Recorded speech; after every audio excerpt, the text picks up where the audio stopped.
Alors, il y a un Rav Dessler, vous avez entendu parler de lui, qui dit un langage comme ça. Les Itragel, il faut s'habituer, les habit al chavero, de regarder son prochain, be'ofan sheumabit al atzmo, tel que lui se regarde.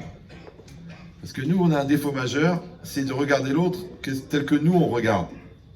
C'est pour ça qu'on a du mal à comprendre l'autre, puisqu'on le regarde à travers nos yeux à nous, notre vision à nous. C'est un écran extrêmement épais, extrêmement opaque, qui s'appelle en tahitien le WAM, ou le MOI, le moi, qui fait qu'on a du mal à comprendre l'autre.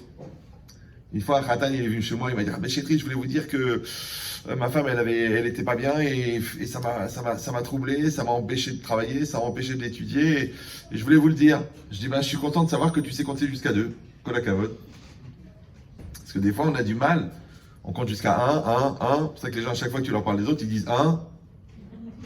Je dis non, 2. Il y a l'autre, il y a sa souffrance, sa peur, son angoisse, ses besoins, son plaisir.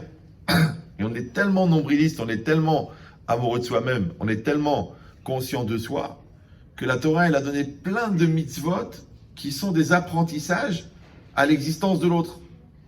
Par exemple, le chesed, ouais, la bonté, c'est un apprentissage à l'existence de l'autre.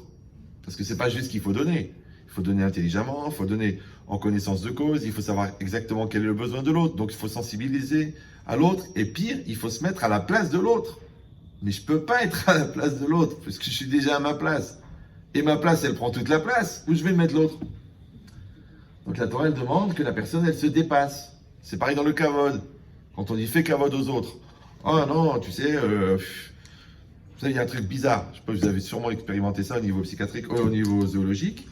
C'est que à chaque fois que vous parlez de vous à quelqu'un, automatiquement, il parle de lui. Quand vous parlez de votre souffrance, il parle, ouais, mais moi aussi.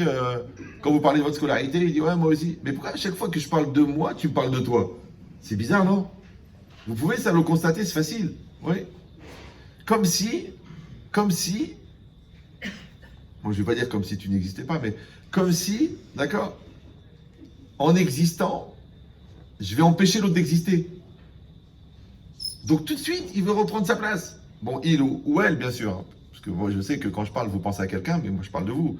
Je parle pas de la personne à qui vous pensez. Vous dites, mais mince, comment il le connaît? C'est incroyable. D'accord? Non. L'idée, c'est ça. C'est de dire que il faut que je réussisse à apprendre à compter jusqu'à 2. Ça s'appelle le chavero, ça s'appelle l'autre, ça s'appelle le prochain. Et que bizarrement, il y a un paradoxe dans la vie. C'est que au fond, on est seul. Et d'un autre côté, la Torah nous oblige à aller vers l'autre. Parce que la vérité, devant la dette, tu es seul. Quand tu dois 100 millions d'euros, tu as beau avoir des copains. Devant la maladie, tu es seul. Tu as déjà vu un gars, on lui dit vous avez le cancer, il appelle tous ses copains. Tu prends combien? 10%. La maladie, on est seul. Les erreurs, on est seul.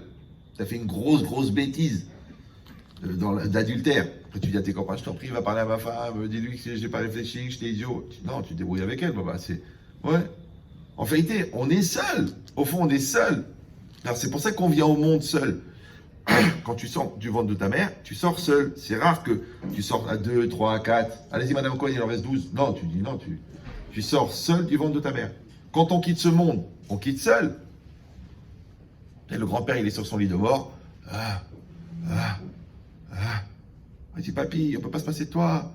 Bon, mon chéri, mon mari, comment je vais faire sans toi? Qui va faire les courses? Les petits-enfants, papy, qui va me payer mes études? C'est pas évident de quitter la personne. Alors le grand-père, il a de la peine de voir qu'il va mourir. Et ça fait tellement de la peine aux autres de le voir partir seul. Alors il dit, ok, j'ai compris, vous pouvez pas vous passer de moi. Ok, alors qui c'est qui vient avec moi? Bon, tu sais, papy, pars devant, laisse-nous au numéro, on te rappelle. En vérité, à la naissance, on est seul. À la mort, on est seul. Donc la question, elle est-ce qu'entre les deux, on est moins seul? Alors c'est un truc bizarre. C'est qu'en fait, dans la responsabilité, tu es seul. Dans la maturité, tu es seul. D'accord? Et après, dans l'amour, on est deux. Dans la bonté, on est deux. Dans l'engagement envers l'autre, on est deux. Donc comment ça fonctionne? Que d'un côté, on est très seul, et d'un autre côté, la Torah nous demande de lutter contre cette solitude pour créer la communion, le couple, la communauté, l'association, la famille, tout ça qui sont du pluriel. Maintenant, la question, elle est, est-ce que, attention, faire un groupe, c'est annuler une individualité? D'accord?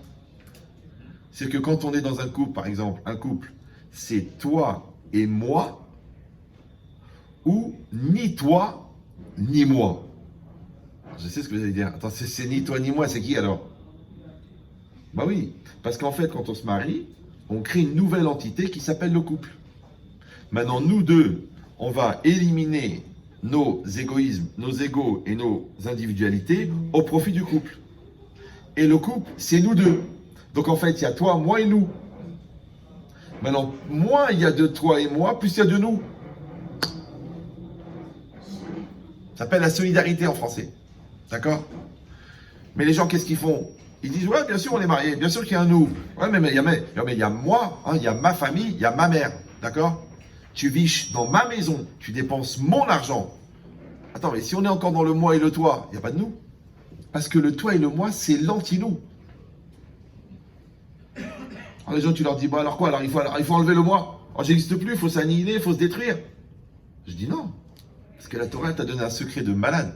C'est que quand tu t'annules, c'est là que tu existes. Vous allez dire, attendez, je ne comprends pas. Mais si je m'annule, je disparais. Alors, je vais vous expliquer une chose très importante. Vous savez qu'une vache, quand elle mange de l'herbe, elle n'est pas consciente qu'elle est en train de manger de l'herbe, vous le savez. Vous savez ça ou non? Peut-être qu'il faut le tourner un petit peu par là-bas. La vache. Oh la vache.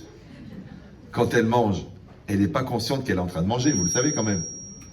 Elle a une pulsion, elle voit de l'herbe, elle mange. Comme un jeune, il voit de l'herbe, il fume. D'accord, c'est une pulsion. D'accord. Bon, je sais qu'il y en a qui vont commencer à mégoter. Aujourd'hui, un jeune, tu fumes du shit, il se met à bégayer, il n'y a pas. C'est oui ou non, c'est facile, c'est clair, tu réponds. Aujourd'hui, c'est tellement normal que celui qui en fume pas, il se sent mal à l'aise. Il dit quoi? Tu fumes pas du coup? Bah non, moi, des gens ils me disent, écoutez, j'en ai trop besoin. Je dis, mais comment on faisait nous? Parce qu'on n'a pas eu le srout d'en avoir. Comment vous faites, vous, pour tenir? Nous, on n'arrive pas. Il dit, ouais, mais c'est rien, ces trucs, c'est que de l'herbe. T'as de la pelouse, que t'as besoin de les payer. En fait, l'idée, c'est qu'on se crée des handicaps et après, on essaye de les combler. Alors qu'il faudrait mieux créer des indépendances et après les assumer. Bon, je ferme la parenthèse. Vous savez, c'est comme un écran de fumée qui est passé. Mais l'idée, c'est ça.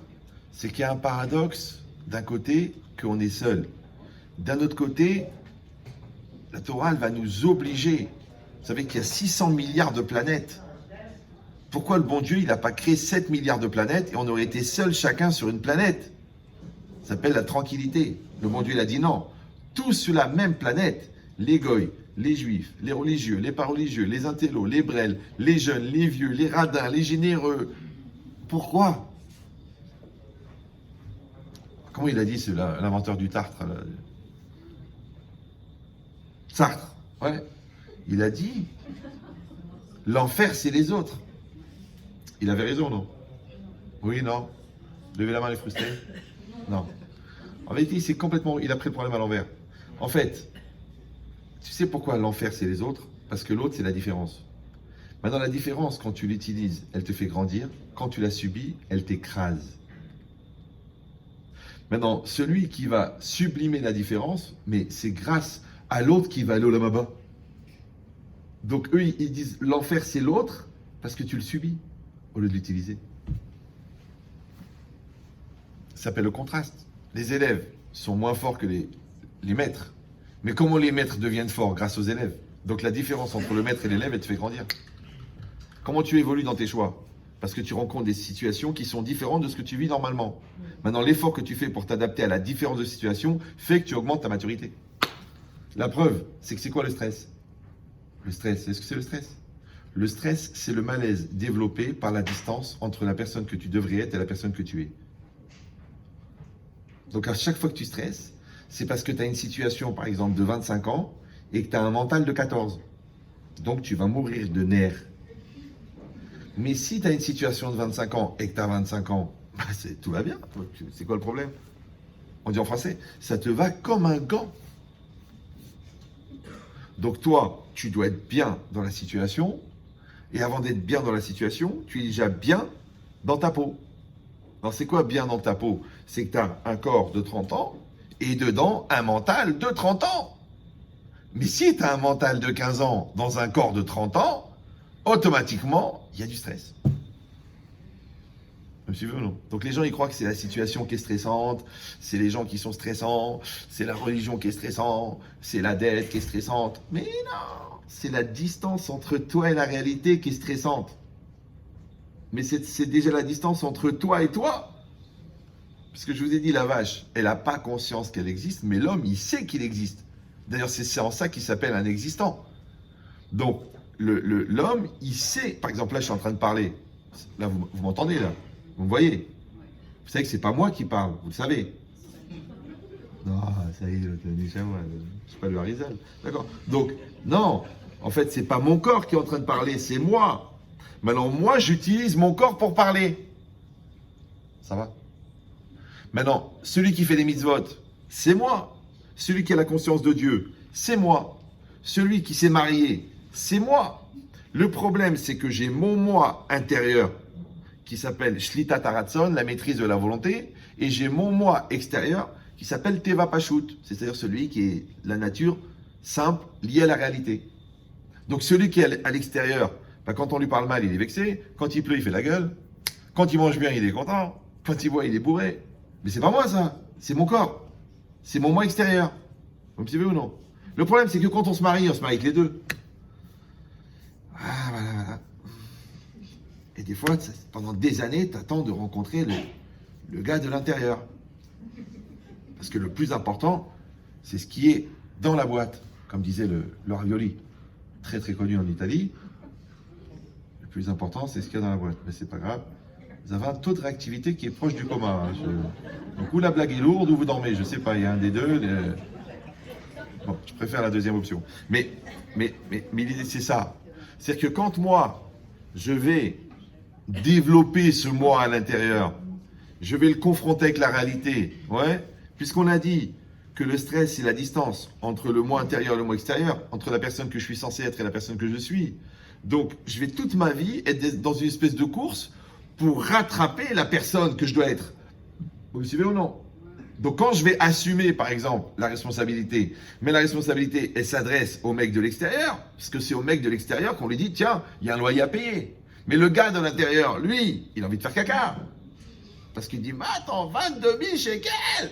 Mais attends, c'est signé, c'est marqué lui approuvé. T'avais bien une idée pour les trouver, non? Donc, tu payes. Maintenant, quand toi, tu es, en français, on dit en toute conscience, ouais. Donc, tu as signé 22 000, tu savais où trouver 22 000, tu as gagné 22 000, tu payes 22 000, tout va bien. Mais si tu as dit, oh, ça serait bien, ça serait super, oh, pourquoi pas, ouais, ça me ferait plaisir, hein. Quand même, c'est beau, hein. Une adresse, attends, une adresse, attention, hein. Rue du Faubourg Saint-Honoré, 14 mètres de façade, tout refait en marbre de... Attends, je dis oui, mais il faut payer. Ah bon? Ah bah oui, c'est pas un dessin animé. C'est pareil, tu te maries, c'est que la femme a une qualité majeure, c'est qu'elle est belle, mais elle a un défaut majeur, c'est que cette beauté est chère. On le dit, ma très chère femme. Très, très chère. Une fois, il y en a, il m'a dit, mais pourquoi la femme, ça coûte tellement cher? Je dis, c'est le prix du sourire. Tu veux la gueule, c'est gratuit. Tu veux le sourire, tu payes. Tac. Sors les billets, baba. Et tu vas dire, oui, mais attends, mais c'est insupportable, tout le temps en train de dépenser. Eh ben écoute, toi, tu as dépensé pour elle, et elle a dépensé pour toi.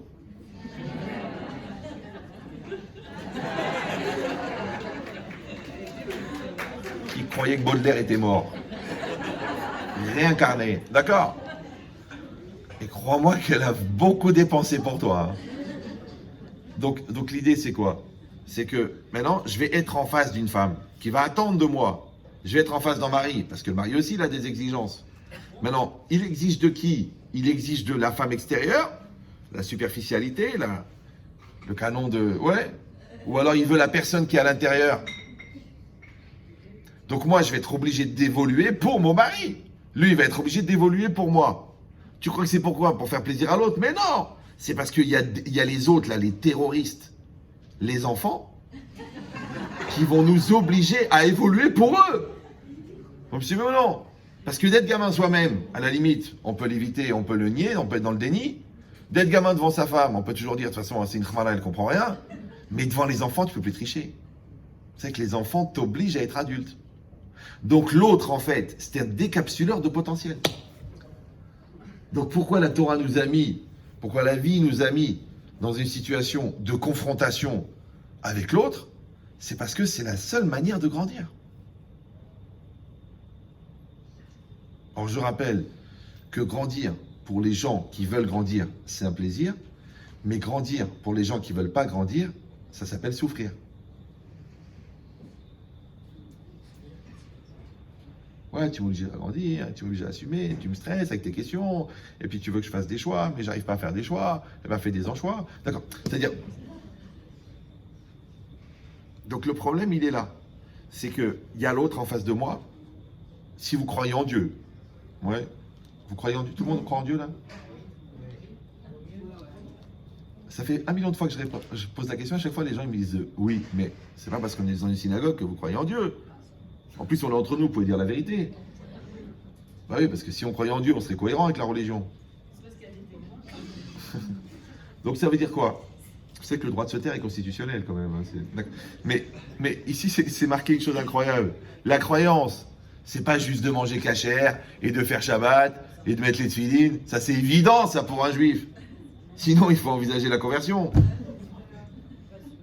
La croyance, c'est d'accepter que la réalité qui est en face de moi est adaptée à moi. J'accepte, c'est ma femme, c'est mon mari. Ah, je peux dire, c'est une erreur, ça m'a traité trop vite, je n'ai pas réfléchi, elle m'a fait le coup de la panne. Si vous êtes passé sous la choupa ou si des enfants sont nés, c'est le mazal. Maintenant, la vérité, est-ce que c'est un mazal pour toujours ou un mazal intermédiaire pour que tu puisses atteindre celui d'après? Ah oui, parce que des classes de rattrapage, ça existe. Mais on espère que tu vas revenir dans le cycle normal après.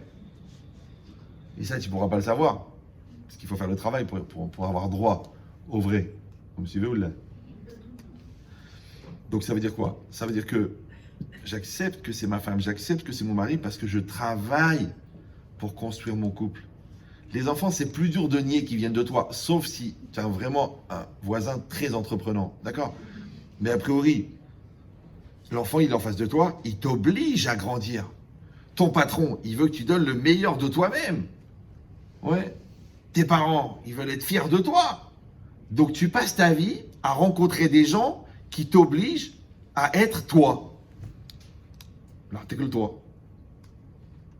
Donc encore une fois, ou tu vas tout le temps esquiver, genre c'est pas de ma faute, je suis pas concerné, c'est elle qui est folle, c'est lui qui est fou, les enfants tu débrouilles, moi je suis la parnassas, toi c'est l'éducation, les parents de toute façon mon psy m'a dit qu'il fallait que je me coupe parce qu'ils étaient toxiques, nocifs. Donc tu as trouvé des solutions pour éviter toutes les confrontations.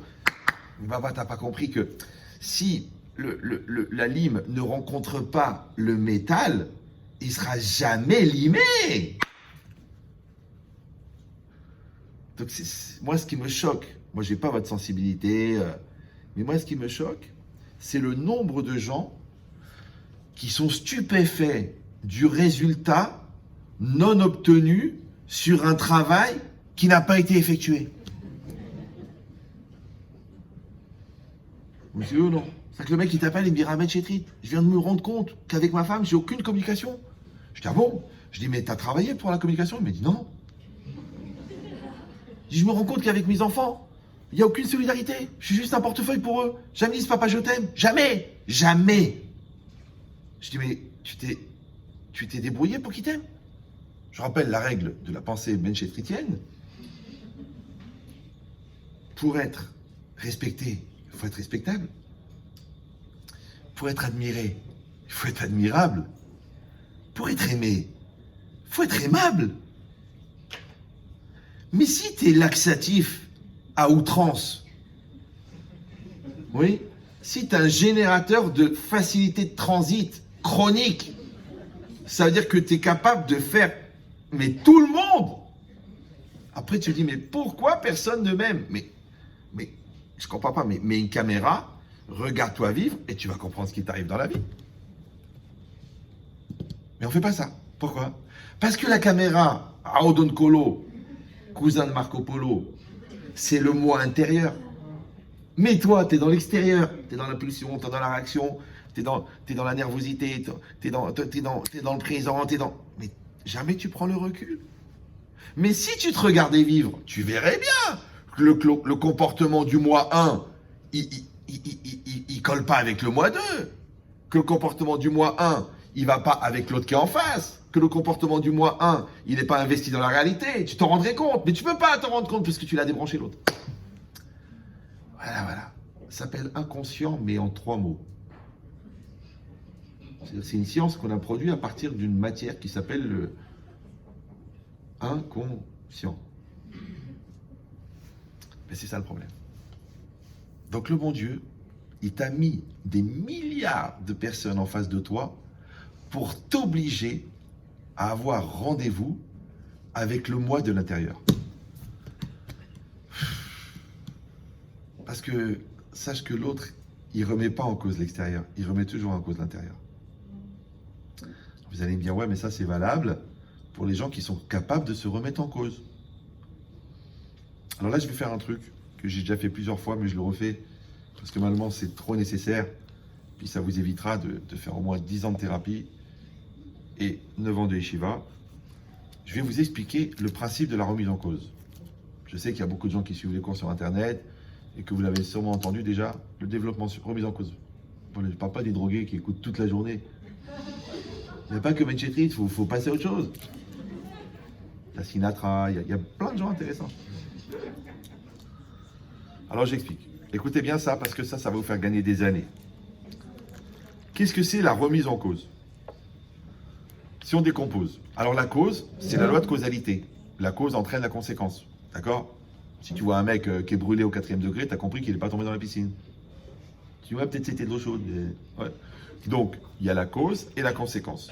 Maintenant, c'est facile de voir la cause et la conséquence, parce que tu as la conséquence d'un côté, la cause de l'autre côté.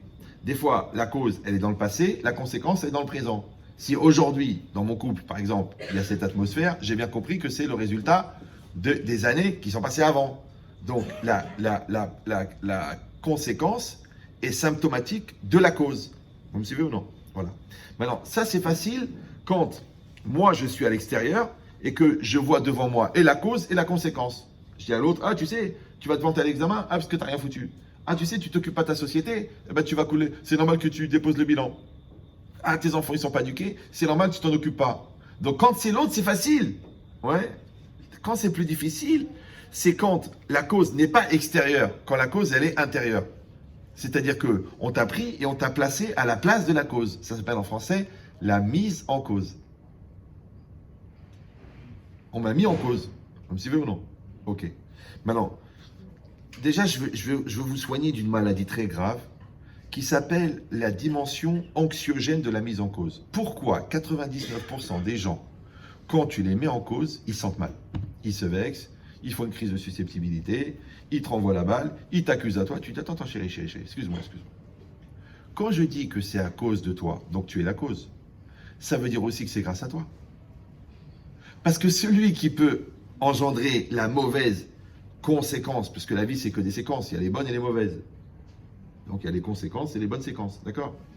Donc, quand toi, tu acceptes que tu es responsable de la mauvaise conséquence, ça veut dire aussi que tu es maître de la bonne conséquence. Alors pourquoi, quand je te mets en cause, tu le prends mal? C'est comme si tu es au volant et je te dis, attention, un accident. Alors, tu dis, ah, toi, tu m'accuses. Mais non, t'as qu'à tourner, t'as le volant. T'as le volant. Donc quand tu es mis en cause, pourquoi tu le prends mal? Pourquoi tu te vexes? Pourquoi tu t'angoisses? Encore une fois, c'est le moi extérieur qui se vexe. C'est celui-là qui détient la susceptibilité. Mais le moi intérieur, en général, quand tu le mets en cause, il dit « Ah, merci beaucoup. Oh là là, tu m'as fait grandir, tu m'as fait éviter une grosse erreur, tu m'as fait prendre conscience, tu m'as donné de l'espoir, tu m'as donné de la maturité. Wow, merci, le moi intérieur. Mais encore une fois, il faut qu'il y ait un moi intérieur qui soit créé. Vous suivez ou? Donc, c'est quoi la mise en cause? En fait, la mise en cause, c'est d'accepter que je suis responsable de la conséquence. Donc, en français, ça s'appelle le sentiment de responsabilité. Donc, si la cause, c'est la loi de causalité, et la mise en cause, c'est le sentiment de responsabilité, c'est quoi la remise en cause? Bah, attends, je suis déjà en cause. Ok, je suis en cause.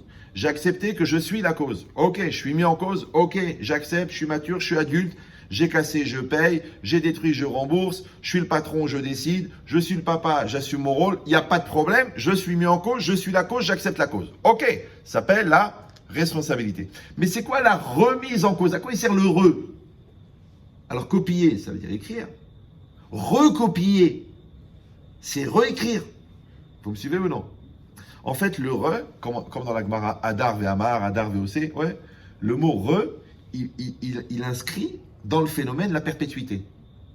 Donc, si la mise en cause, c'est le sentiment de responsabilité, donc la remise en cause, c'est la perpétuité du sentiment de responsabilité. Voilà. Ça va, vous suivez jusque-là? Maintenant, comment on appelle en français la perpétuité du sentiment de responsabilité? On appelle en français la maturité. Voilà. Donc, vous avez compris que la maturité se mesure à la capacité à se remettre en cause.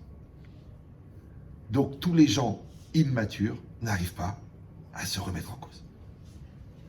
Je sais que vous pensez à quelqu'un, arrêtez. Vous dites, mais d'où il la connaît, d'où il le connaît? Vous devez penser à vous. Moi, le coiffeur ne peut pas shampouiner la tête de quelqu'un qui n'est pas devant lui. Parce que si vous avez compris ce qu'on est en train de faire, on n'est pas en train de faire un cours, j'espère que vous avez compris. En fait, on est en train de faire une thérapie individuelle en groupe. Et vous, à fur et à mesure que vous rentrez dans le jeu de la réflexion et de l'accompagnement, et surtout, si Dieu veut, de la remise en cause, qu'on appelle vulgairement la teshuva, en fait, vous faites un parcours. Maintenant, si la moitié du parcours, vous pensez qu'il concerne l'autre, donc vous allez poser la question, comment ça se fait que c'est moi qui suis là et pas lui? Puisque c'est lui qui est concerné. Mais déjà, la dérive existentielle de penser qu'on n'est pas concerné, déjà c'est symptomatique du fait qu'on est concerné. C'est-à-dire qu'on se sent cerné comme un concerné en fait. Alors que je dois dire le contraire. Je veux dire, Odou l'Adonai ki tov ki leolam hasdo, que j'entends quelque chose qui m'éclaire et qui me sort de l'obscurité de mon Yetzer Hara, qui me sort de l'entêtement de ma psychorigidité et de ma maroquinerie et de ma tuniserie et de ma agéroirie, que je commence à exister, je commence à vivre, parce que je sors de ma bonnerie avec une lettre d'écart dans l'alphabet. Si vous allez dire, bon, mais c'est pas normal de parler comme ça pour un rabbin. Bon, je vais vous le dire en français. L'intelligence, en philosophie, c'est la capacité d'adaptation. Donc, le contraire de l'intelligence, c'est la bonnerie. Donc, la bonnerie, c'est quoi? C'est l'incapacité de s'adapter. Vous me suivez ou non? Maintenant, l'incapacité de s'adapter, elle fait quoi? Elle fait que je ne suis pas adapté. Maintenant, qu'est-ce qui m'oblige à m'adapter? Le fait que le monde change, que la situation, elle change, que les enfants grandissent, que les parents vieillissent. Donc, comme le monde change, je suis tout le temps obligé de m'adapter. Maintenant, quand je refuse de m'adapter, c'est parce que je refuse de me remettre en cause. Or, le monde, il continue à évoluer. Il faut arrêter de croire que parce que j'hésite, le monde, il m'attend. Parce que j'évolue pas, le système, il s'arrête. Que parce que j'ai pas envie de prendre la décision, l'autre, la situation, elle pourrit pas dans sa tête. Ça veut dire que nous sommes condamnés à changer. Nous sommes condamnés à nous adapter. Je vous dis, les enfants, ils grandissent. Vous savez qu'ils sont pratiquement vieux d'1 an chaque année. Tous les ans, ils ont 1 an de plus. Non, mais il faut l'accepter, ça. Donc, si tu as 18 ans de coma, tu te retrouves en face d'un gamin de 18 ans, tu te dis, mais attends, mais il comprend rien, mais qu'est-ce qu'il est brel, qu'est-ce qu'il est nul, Attention, il a 18 ans. Tu peux pas lui parler comme il a 6 ans. En plus, je vous rappelle que les enfants ne comprennent rien, mais ils ressentent tout. Donc même si tu lui dis je suis fier de toi, si tu penses que c'est un vrai Rahman, il va le sentir. Il dit papa, j'ai pas confiance en moi, comment ça se fait? Ah mais moi mon fils, je pense que tu es vraiment super, mais qu'est-ce qu'il est nul, qu'est-ce qu'il est débile. Ah c'est vraiment la famille de ma femme. D'accord? Donc, tu vois, c'est ça ton problème. Ça veut dire que l'enfant, c'est un scanner. Donc tu es condamné à l'aimer vraiment. Tu es condamné à dire ce que tu penses, tu es condamné à penser ce que tu dis. Tu dis, on ne peut pas continuer à baratiner un petit peu encore? Entre adultes, on peut se baratiner, parce que ce qu'on appelle le compromis de vie commune. Moi, je te dis pas que je t'aime pas, toi, tu me le dis pas non plus. Comme ça, on continue à faire des enfants. Ouais. Moi, je dis pas que je trouve que tu dépenses trop, et toi, je dis pas que je te demande pas comment ça se fait que des fois, j'arrive pas à te joindre. Ça s'appelle des compromis, qui tiennent leurs promesses d'ailleurs. C'est-à-dire qu'on n'a pas atteint le niveau de la transparence, le niveau de la confiance. Mais ça veut dire aussi qu'on n'est pas encore marié dans nos deux intériorités. Maintenant, pour être marié dans les deux intériorités, que le moi intérieur de l'un il rencontre le moi intérieur de l'autre, il faut faire tout ce travail d'élimination de ce qui nous sépare. Or, qu'est-ce qui nous sépare? L'orgueil et l'égoïsme. Maintenant, pour éliminer l'orgueil, la Torah, pour éliminer l'égoïsme, la Torah, elle a donné l'exercice du chesed, la bonté. Et pour éliminer l'orgueil, la Torah, elle a donné l'exercice de la reconnaissance. Parce que dire merci, c'est casser l'orgueil. Et donner, c'est casser l'égoïsme. Donc toi, tu crois que tu donnes parce que c'est une mise à te donner, parce que c'est marqué Vav Taleh Rakamocha. Non! Parce que c'est la seule manière d'éliminer l'obstacle majeur qui existe entre toi et l'autre. Or, quel est l'écran majeur entre toi et l'autre? C'est l'amour propre. L'amour propre, il est fait de quoi? De l'orgueil et de l'égoïsme. Donc la seule manière d'atteindre l'amour commun, c'est d'éliminer deux amours propres. D'accord? Et toi, tu es un petit malin, toi. Tu dis non, non. Moi, je vais faire de l'amour commun, mais à part ça, je vais faire de l'amour propre. Moi, je garde ma personnalité, je garde mes petits secrets. Mais à part ça, on s'aime. Ah ouais, on s'aime, on s'aime. On s'aime tellement que les enfants y naissent.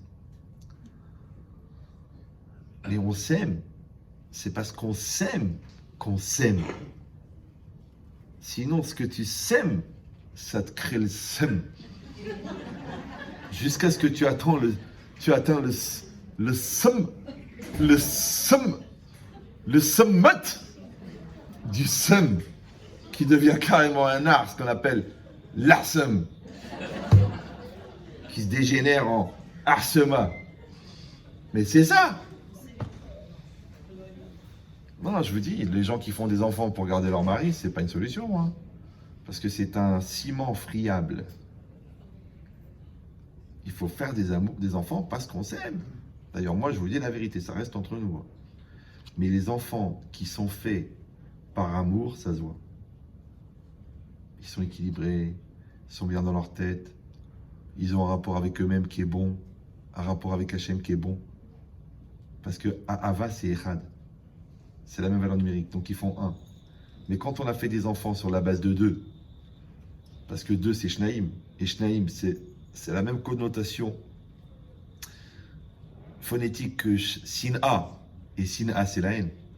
Donc Sin-A c'est deux, et Ahava c'est Echad. Maintenant, si on fait l'enfant sur la base de la haine, mais pas la haine, genre que tu meurs. Non, juste que on est deux, quoi. T'as ta vie, j'ai ma vie, de toute façon. C'est du mépris, c'est de la distance, c'est de la froideur, c'est bah, j'ai des besoins équatoriaux, bon bah t'es là pour les remplir, toi tu me remplis le frigo, bah écoute, hein. Chas v'shalom lo alinu, c'est tout. Si c'est pas grave qu'on soit pas religieux, mais c'est très très grave qu'on n'ait pas une ambition personnelle et une ambition de couple élevée. Il faudrait arrêter de vous gargariser des films d'amour, des feuilletons d'amour et des chansons d'amour. Bah oui, parce que le virtuel vous éloigne du réel. Vous me suivez ou non? Celui qui rêve qu'il est Spider-Man, jamais il va aller travailler à l'école. Puisqu'au dernier moment, il va s'envoler. Donc tu dis, allez, on va arrêter de rêver maintenant. D'accord? Donc la passion, on va pas la regarder dans le film, on va la créer ensemble. La communion, on va pas la regarder dans le texte, on va la créer ensemble. La communication, on va pas faire un stage, on va la faire ensemble. Parce que communiquer comme un. Comme un, comme union, comme un. Un, echad, ahava, amour. Mais encore une fois, c'est qui va s'unir? C'est les deux moi extérieurs ou c'est les deux moi intérieurs? Mais pour que les deux moi intérieurs ils s'unissent, il faut les créer. Il faut les développer, il faut les réaliser. Ben oui, parce que c'est très très difficile d'être en communion avec quelqu'un qui n'est pas né. Ou quelqu'un qui n'est pas lui-même. Ou quelqu'un qui n'a pas réglé ses problèmes d'angoisse, de stress, de mal-être, de complexe, de yetzer hara, de toumad. C'est compliqué. Donc ça veut dire que toi, tu dois réussir à vivre avec la personne de l'autre. Comme elle doit vivre avec ta personne à toi. Maintenant, quand toi, tu vas te mettre en situation de sécurité, d'expliquer qui tu es et d'expliquer ce que tu penses, et tu vas encourager l'autre à faire le même travail, donc peut-être qu'on va réussir à être en union. Ça va? Mais on a dit, comme l'écran majeur à la perception de l'autre, ça reste le moi, donc il faut que je réussisse à dépasser mon moi.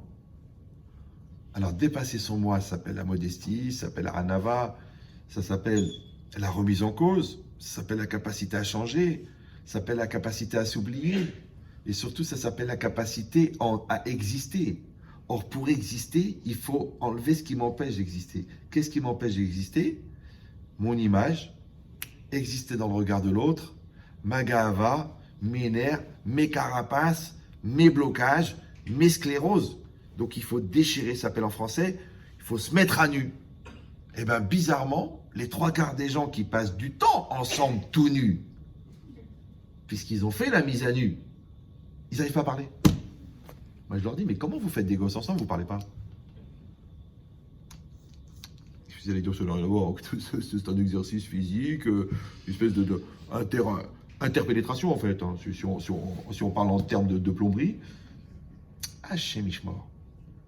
Dans la tête, dans la Torah, on doit faire un dans la tête, on se comprend. Après, on fait un dans le cœur, on se ressent. Et après, on fait un dans le corps. Parce qu'il faut que l'intimité soit la résultante de l'unité de l'esprit, ça s'appelle le pious, d'accord? On doit séduire l'autre, on doit parler avec l'autre. Ensuite, du regesh, du sentiment qui fait que nos deux fluides émotionnels, ils se rejoignent. Et après seulement, on va mélanger les fluides physiques. Et si vous allez dire, mais ça n'a rien à voir. Mais si, parce que les fluides physiques, ce qu'on appelle vulgairement la semence, il dit le Ramban, sont faits à 99% de Mahashava. Et la Mahashava, c'est quoi? C'est ta pensée profonde. Pas la pensée extérieure, pas la pensée intellectuelle. Ouais, c'est l'essence de ton être. Donc si tu veux que vos deux semences soient compatibles, il faut déjà que vos deux esprits soient compatibles, et vos deux émotions soient compatibles, et vos deux volontés soient compatibles. Donc tout le travail de faire plaisir à l'autre, et de se comprendre, et de prendre du temps pour vivre des choses ensemble, et d'avoir des projets communs, et de chercher à faire plaisir à l'autre, c'est pourquoi faire? C'est pour que les deux semences soient compatibles. Mais si c'est la guerre dehors, tu crois qu'au niveau microscopique, c'est la paix? Restez calme. Une fois, il y avait une femme. J'ai fait un cours sur le couple et l'éducation. Elle vient me voir, énervée comme ça, énervée. Vous voyez la blonde, ashkénaze, petit tailleur, coupe carré. Je suis pas du tout d'accord, ça veut rien dire votre truc, c'est exagéré. Je lui dis, mais... Je lui dis, vous êtes dans la médecine? Elle me dit, oui. Je dis, vous avez des enfants? Elle me dit, non. C'est pour ça que vous êtes énervé? Bah oui, parce que je suis obstétricienne, je suis directrice d'une clinique qui accouche 100 gosses par semaine, et j'en ai pas. Alors, votre truc, si ça marche. Je dis, voyez, je vous connais que depuis 14 secondes, je suis déjà énervé. Donc votre mari, j'imagine même pas. Je dis maintenant, vous êtes première de la classe. Il me dit oui, c'est vrai. À la maison, c'était vous la patronne. Oui, mon frère, il est pratiquement fracassé de castration mentale, tellement je suis forte. Et à la fac, première de promotion. Et à la fin, et au travail, vous êtes une patronne. Et dans le lit, c'est pareil. Je dis entre nous, hein, entre professionnels. Je suis sûr que vous ressentez rien. Elle me dit c'est vrai. Je dis vous savez pourquoi? Parce qu'il faut se lâcher. Et vous ne lâchez jamais, vous. Donc quand le spermatozoïde y vient et qu'il voit une ovule en titane, Wart Predator, il a peur, il dit avec celle-là, je vais faire un bébé. Vas-y. Elle peut pas, il a peur, le petit. Il va voir Terminator. Elle m'a dit mais c'est du n'importe quoi. Je dis c'est pas parce que je l'ai dit rapidement que c'est idiot. Hein. Je peux vous le développer en 600 pages et vous ferez une thèse à la fac avec. Hein. Elle me dit alors quoi, alors ça me dit quoi alors. Je dis écoutez quoi, vous savez j'ai pas le temps, je suis fatigué, j'ai fait une conférence. Lâchez-vous, détendez-vous, lâchez prise. Elle me dit c'est n'importe quoi. Tu vois pas qu'elle revient 2 mois après? Je suis enceinte. Elle est tombée enceinte. Ah, tu as vu Ben Chetri?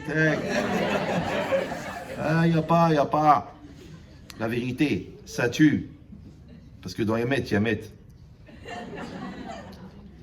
Maintenant, la vérité, elle tue ce qui est faux en toi. Donc, quand tu l'acceptes, tu deviens vivant. Parce que tu as tué ce qui est faux. Voilà. Mais si tu continues à entretenir ce qui est faux en toi, genre tes certitudes, tes idées préconçues, tes principes, tes blocages et tes confirmations personnelles, écoute, le bon Dieu, ça fait 3500 ans qu'il a donné la recette, qu'est-ce que tu veux, toi? Il a créé la Torah avant de créer le monde, tu crois qu'il va pas t'expliquer comment ça marche? Et toi, tu lui dis, non, j'ai un cerveau, je suis capable, je suis autonome, et ben voilà, débrassez, baba, vas-y, va prendre 2 kilos, 3 kilos de viande, 2 yeux et des os, il va nous faire un bébé. T'as bien compris que ça dépend pas de toi. Ah, maintenant tu baisses la tête. Maintenant que tu baisses la tête, écoute bien, hein, tu commences à exister. C'est ça le problème. C'est quand tu baisses la tête que tu commences à exister. Parce que vous savez ce que c'est la Gahava? La Gahava, c'est la dignité des nuls. Parce qu'il y a 2 solutions dans l'absolu. Ou t'es bon ou t'es mauvais. Si t'es bon, t'as pas besoin de frimer. Moi par exemple, je suis bon. Non, je suis bon en communication. Bon. Ça vous empêche pas de frimer quand même? Non, je ne frime pas. Je vous fais part d'une capacité que j'ai développée. C'est une réalité. D'accord, mais ce que je veux dire, c'est que, objectivement, c'est comme si quelqu'un il sait bien cuisiner. Il peut dire, je suis bien cuisiné. L'autre, si c'est un bon vendeur, je veux dire, il a été 9 mois, il a fait 19 millions d'euros au mois de septembre. Le mec, il est bon. Il est classé dans Capital numéro 1 vendeur de France. C'est bon, il est bon. Il peut dire, je suis bon. Il peut dire, ouais, tu te prends pour qui? Ben pour moi. Parce que le danger, c'est de se prendre pour quelqu'un d'autre. Mais si tu te prends pour toi, vous savez, Rav Eliashiv, quand sa femme elle est décédée, il est à l'enterrement. Et ils sont passés devant la tombe. Et puis, il a pleuré, il a embrassé, il est parti. Alors, il y a des gens qui l'ont attrapé, il dit, Rav, je crois que dans le trouble de la souffrance, de la tristesse, vous avez oublié le rite de dire Mehila. Il a dit, lui c'est Rav Eliashiv, c'est-à-dire que le Shulchan Aruch, il l'a fait 400 fois dans sa vie. Tu crois qu'il va oublier une halacha? Il a dit, bien sûr que je sais qu'il faut dire Mechila. Il a dit, mais je n'ai rien fait qui mérite que je dise à ma femme Mechila. Je ne sais pas si tu comprends. Un gars qui dit ça, il y a 2 solutions. Soit c'est un fou malade, soit il sait ce qu'il a fait avec sa femme. Maintenant, qui c'est qui peut se lever et dire, je n'aurais pas besoin de dire Mechila à ma femme, parce que du début de la choupa jusqu'à la fin de sa vie, elle n'a jamais été déçue, blessée, angoissée, stressée. Ah, tu dis, ah, c'est un peu high level. Non, c'est une ambition. Et c'est pareil pour son mari. Il y a aussi SOS homme battu. C'est pareil pour les enfants. En vérité, on doit faire ce qu'on a à faire. Mais encore une fois, quand moi je me mets en situation de comprendre que l'autre, en fait, c'est une opportunité de grandir. C'est une opportunité de m'améliorer. C'est-à-dire qu'à la limite, hein, si vous suivez le raisonnement jusqu'au bout, en fait, l'égoïste, il devrait comprendre que l'autre, c'est une opportunité de se faire plaisir. Alors que qu'est-ce qu'il fait l'égoïste? Il dit, attends, mais quand tu donnes, t'en as moins pour toi. Quand tu t'occupes des autres, personne ne s'occupe de toi. Et puis tu vas mourir seul. Et puis c'est l'inverse. Tu vois que les gens qui s'occupent des autres, tout le monde les adore. Tout le monde s'occupe d'eux. On pense à eux, on a une pensée pour eux. Les gens qui pensent qu'à eux, ils meurent. Le lendemain, on dit, mais attends, mais comment il s'appelle? Attends, mais c'était... Attends, j'ai son prénom sur le bout de... La vérité, je sais pas. Tu sais pourquoi? Parce qu'il a tellement existé pour lui qu'il a existé pour personne d'autre. Maintenant, les gens qui croient qu'en existant pour les autres, ils existent un peu moins pour eux, ouais, c'est faux. Pourquoi? Parce que Bichlal Mataim Mané. Vous savez, il y a une loi, dans 200, il y a 100. Donc si je viens chez toi, je dis, tu peux me prêter 100 euros? L'autre dit, non, excuse-moi, j'ai 200. Ben, dans 200, il y a 100. Je sais, mais tu as besoin de 100? Ouais, j'ai besoin de 100. Juste 200. Ben moi, j'ai 200. Donc je peux pas te prêter 100, parce que j'ai 200. L'autre il dit, mais attends, mais dans 200, il y a 100. Ça veut dire que quand toi, tu vas exister pour l'autre, obligatoire qu'avant tu as existé, tout court. Donc le fait de t'engager à exister pour l'autre va t'obliger à exister. Et en existant, bah, tu vas exister pour toi. C'est normal.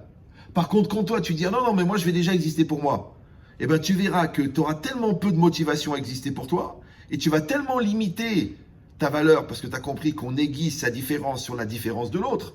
Mais comme toi, tu t'es toujours confronté qu'à toi-même, au bout d'un moment, tu vois que ton diamant, il a une seule facette. Puisque les facettes qui auraient pu apparaître dans la confrontation à l'autre, tu les as refusées. Parce que tu as cru que c'était t'annihiler que de t'occuper de l'autre. Or, rappelez-vous qu'un diamant qui a une seule facette, ça s'appelle une vitre. Et qu'un diamant, plus il a de facettes, plus il est brillant. C'est pour ça qu'on l'appelle un brillant. C'est pas parce qu'il s'appelle Dany. D'accord? Maintenant, ton diamant, c'est ta personne qu'on t'a donné brute à la naissance. Tu as passé ta vie à faire apparaître des facettes. Or, ce qui va tailler les facettes de ton diamant, c'est l'autre. C'est la différence de l'autre. C'est pour ça que les facettes du diamant en hébreu s'appellent panim. Ouais.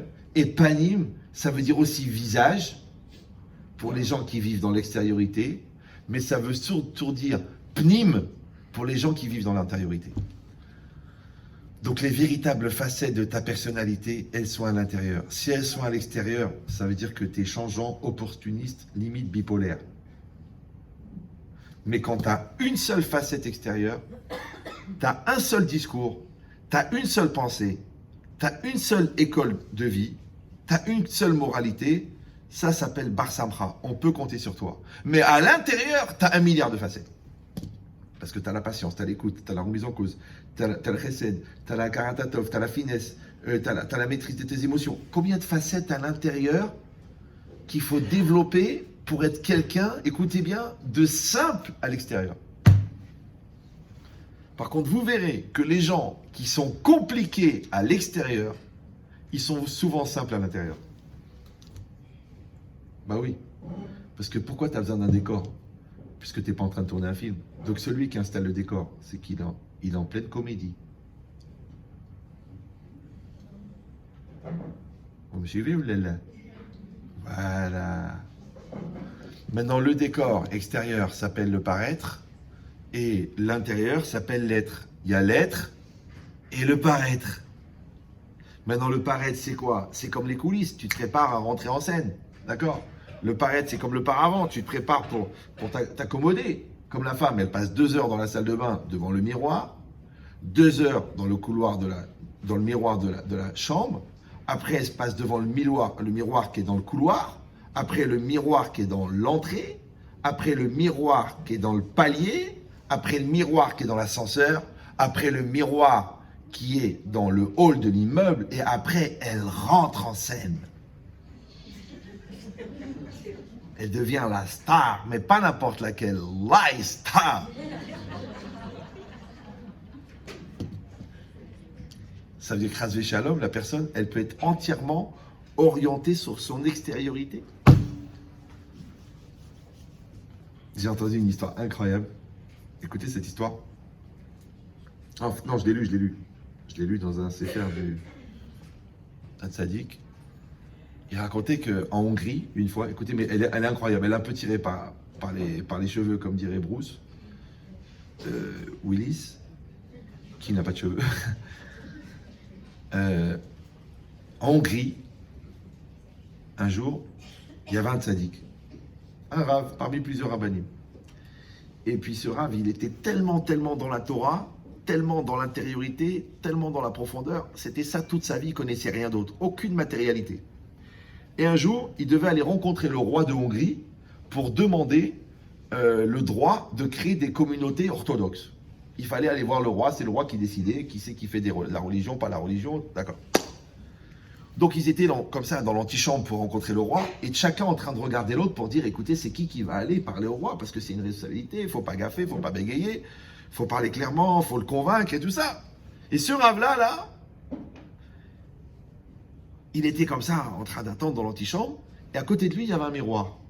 Mais lui, écoutez bien, il s'était jamais regardé de sa vie dans un miroir.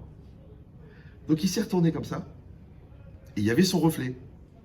Et quand il a vu son image, qu'il ne savait pas que c'était la sienne, il a été tellement impressionné, il s'est mis à trembler comme ça, il a baissé les yeux, il a été voir les autres rabbanim, ils ont dit, écoutez, je ne sais pas pourquoi on est en train d'hésiter, là il y a un tzaddik, on voit la Hirat Shamayim sur son visage, c'est lui qu'il faut envoyer. Non, ça a l'air d'une blague, mais c'est une histoire vraie. Quand ils ont raconté ça au roi, le roi il a dit, si vous avez un gars comme ça dans votre communauté, allez-y, vous pouvez créer toutes les communautés que vous voulez.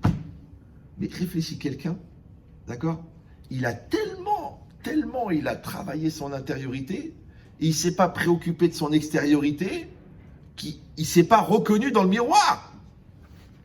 Bon, je sais que c'est un peu exagéré. Vous savez pourquoi? Parce que nous, on est tellement dans l'extériorité qu'on n'a même pas pris le temps de s'occuper de créer quelqu'un d'intérieur, puisqu'on est déjà occupé à s'occuper de l'extérieur. C'est ça le problème. C'est que notre société, elle a fabriqué des superficiels. Et la Torah ne s'intéresse qu'à l'essentiel. Vous me suivez ou? Maintenant, encore une fois, quand moi, je vais accepter que je suis différent, et je vais accepter que l'autre est différent, et moi je vais respecter la différence de l'autre, c'est ce qu'il dit. Il faudrait que je m'habitue à regarder l'autre tel que lui se regarde. Regardez ce qu'il dit. Kol hakaas, toute la colère, vekol hasin'a, et toute la haine, amerivot ve'aktatot, toutes les querelles, ba'im, elles viennent, mishum, chez kol echad ro'e et atzmo bebamat shone. Toutes les querelles, tout la colère, ça vient parce que chacun se regarde de manière différente. Ou mema haine, lirot et atzmo be'ene chavero, et il refuse de se regarder dans les yeux de l'autre. C'est-à-dire que je refuse d'accepter le regard de l'autre. Je refuse d'accepter comment l'autre me perçoit. Combien de fois j'ai attrapé des gens, mais combien? Un conflit avec tes parents, un conflit avec les enfants. Il me dit, ouais, tu comprends, il manque de respect, il manque de kavod, il manque de trucs, il comprend rien, il réfléchit pas, les trucs, il est nul, il n'est pas capable. Je lui dis, mais attends, tu me parles de quoi là? Tu me parles de comment toi, tu le perçois ou comment lui te perçoit? Je fais, parce que tu sais, un enfant par exemple, tu dois lui faire 90% de compliments et 10% de reproches. Mais quand tu fais 90% de reproches, tu te dis à quoi ça sert de faire des compliments? Eh bien l'autre il t'aime pas, et l'autre il grandit pas, et l'autre il se braque. Rappelez-vous de cette deuxième règle de la pensée benchetrital. Les enfants, quand tu leur fais confiance, ils deviennent autonomes. Mais quand tu les stresses, ils deviennent hypocrites. C'est juste à toi de décider si tu veux des enfants autonomes ou hypocrites. Mais c'est normal, parce que comme tu les stresses, eux qu'est-ce qu'ils font? Ils s'enferment. Comme ils s'enferment, le moi intérieur il s'enferme. Qu'est-ce qui reste? L'extérieur pour faire semblant. Mais quand tu leur fais confiance, donc tu crées une ouverture. Par l'ouverture, ils vont faire sortir quoi? Leur être intérieur. Donc quand tu leur fais confiance, ils expriment leur être intérieur. Donc ils deviennent autonomes puisqu'ils vont assumer la réalité. Par contre, quand tu les stresses, eux, qu'est-ce qu'ils font? Ils deviennent menteurs parce qu'ils ont ou peur de te décevoir ou peur de se faire engueuler. Et croyez-moi que la tendance la plus naturelle, c'est de devenir hypocrite, c'est pas de devenir sincère. La preuve, même un enfant que tu n'as jamais frappé, quand tu lui dis mais pourquoi tu as menti, il dit j'avais peur que tu me frappes. Mais je t'ai jamais frappé. Si je t'avais frappé, j'aurais dit je comprends que comme je t'ai frappé, je t'ai créé un traumatisme. Mais Yetzirah, il a dit non. Si tu mens, parce que si tu dis la vérité, il va te frapper. Alors que tu l'as jamais frappé. C'est-à-dire qu'imagine qu'il faut que tu calcules le deuxième degré de déformation de la perception que l'enfant il a de toi pour pouvoir réussir à parler avec lui.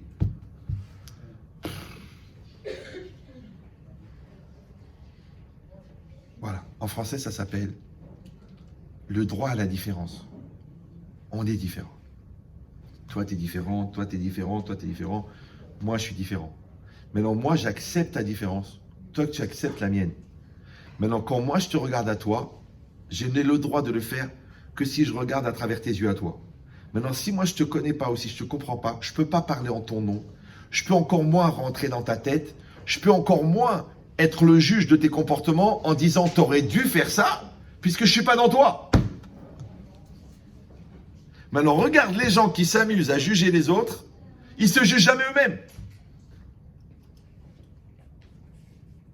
Moi j'adore quand je rencontre des gens et tout ça.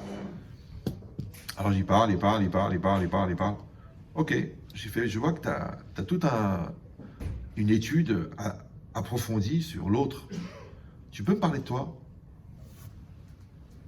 Bah écoutez, j'ai pas du tout. J'ai amené un dossier, mais enfin, a priori, ça concerne l'autre. Tout est noté, les dates, les heures. Mais moi, perso, pour moi, je suis quelqu'un de normal, j'ai rien de spécial. Tu peux m'expliquer comment un gars normal, il a rencontré une psychopathe? Puisque ce qui se ressemble s'assemble. Maintenant, avec deux solutions. Ou tu es un psychopathe comme elle, ou tu es un thérapeute, puisque les thérapeutes attirent les psychopathes. Si tu es un thérapeute, elle devrait aller de mieux en mieux depuis le temps que tu la soignes. Pourquoi elle va de pire en pire? Donc tu es un mauvais thérapeute. Maintenant, un mauvais thérapeute, c'est jamais très loin d'un vrai psychopathe. Surtout que quand tu veux savoir, mais ça c'est très violent, je vous le dis à vous parce que je vous aime, ne le prenez pas mal. Et ne l'utilisez pas contre des gens que vous aimez. Vous êtes capable de faire ça ou non? Mais c'est très violent. Vous avez peur? Enfin, fermez vos oreilles. Écoutez bien ce que je vous dis. Écoutez, mais c'est vrai, mais c'est fort. Quand vous voulez savoir qu'est-ce que quelqu'un se reproche, vous regardez ce qu'il vous reproche. Ou ce qu'elle vous reproche. Prenez le temps, laissez mûrir. Je sais que c'est pas évident de tout changer en une seule fois. Mais moi, le projet du cours, c'est pas de vous faire une conférence. Je vais pas laisser ma famille pour venir faire le clown à Ramat Aviv. Mon projet, c'est qu'on gagne 10 ans dans la conférence. Si on n'a pas gagné 10 ans au niveau maturité, ça sert à rien. C'est juste du bruit. Bon, Hachem, Evan Hachem, Kush Hachem, c'est la Hachem. Allez, c'est la paracha de la semaine. Merci à tous. On attend Mashiach, que Dieu fasse et que nous soyons en paix. Voilà, allez, à l'année prochaine. J'arrive pas à faire ça. J'ai essayé d'être bête, j'arrive pas. Donc on est là. C'est ça la modestie. La modestie, c'est la connaissance de soi. Non, c'est vrai, les gens ils comprennent pas. Il dit Anav Zamakiret Mekomo. D'accord, maintenant moi je sais pourquoi je suis venu. Alors, si quand je vous dis pourquoi je suis venu, ça s'appelle de l'orgueil. Alors, quand est-ce qu'on va commencer à vivre? Donc en fait, la logique elle est comme ça. Si vous avez compris ça, c'est qu'en fin de compte, toute la vie, ça va être un apprentissage. D'accord? Or, apprentissage, pour ceux qui sont au courant, ça s'écrit en deux mots. Apprenti et sage. Maintenant, apprenti, c'est celui qui apprend. Donc, qui est dans le questionnement. Donc, il est dans l'instabilité de ne pas savoir. Le sage, c'est celui qui est dans la stabilité, qui sait et qui a compris. Maintenant, le sage, il est posé, construit, adulte. L'apprenti, il est enfant, en devenir, élève. C'est pour ça que apprenti en hébreu, ça se dit talmid, et sage, ça se dit chacham.